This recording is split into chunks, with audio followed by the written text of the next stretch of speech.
So, in your lecture on belonging and joy, you say that at best what youth ministers have to offer is provisional. Can you say a little bit more about what you mean by that? Sure. So, part of this is born out of the reality that I was confronted by my own limitations and my own inabilities. So, as much as I wanted to be something for Trey, who is the foster child I was speaking of, or fill in the blank of all the kids that I have not been enough for over the years, it just is kind of painfully obvious that if what they need is me, they're in real trouble. And if the gospel that I'm preaching is the good news of Justin, then they're in real trouble.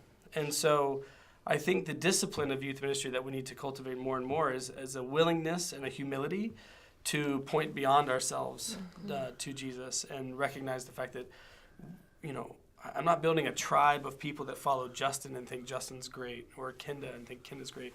Those tribes mean nothing. Instead, I think what we want to do is point beyond ourselves and just recognize the fact that everything that we have to offer is like a broken, small little sign of maybe something that is much bigger and much better, completely different, wholly other than that. What would you add to that, Kenda?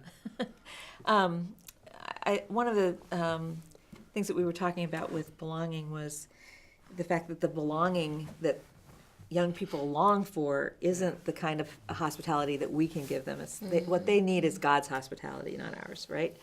And so how do we make sense of the fact that we can't offer God's hospitality? That's beyond any human. Yet we have been called to a vocation in ministry, in youth ministry, that is impossible for any human being. How do you make sense out of that, right?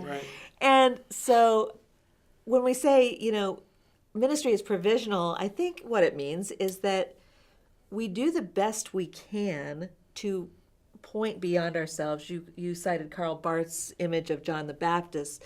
It's in a Grunewald painting where John the Baptist is looking emaciated down in the corner, pointing up to Christ on the cross, and that image was really important for Karl Barth. That picture hung over his desk, and that image is a really important one for youth ministers too, because we are John the Baptist. It is, not here, there. Don't come to me, go to him.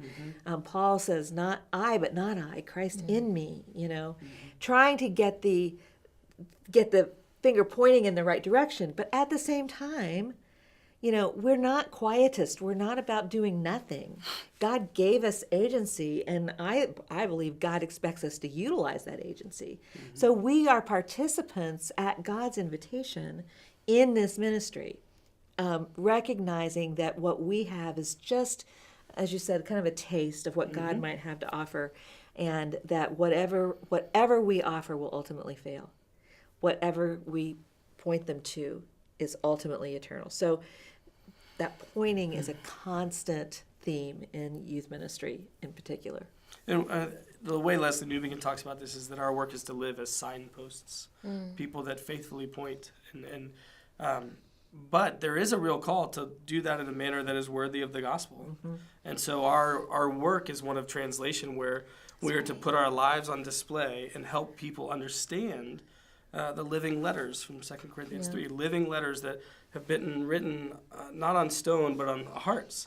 And so my story is one of failure, of love, of beauty, of its success as well. I mean, there's strengths and there's weaknesses, but the story that I have to share is one where I say, I'm a sinner saved by grace, And so I'm not pointing to myself there. I'm pointing to the one who saved me in that grace. And so to live in a manner that is worthy of the gospel, to live as a faithful signpost, is to live, I think, transparently before the world, and in such a way that points beyond myself. And so in summary of that, that's provisional at best. It's an incomplete story if all you're looking at is me.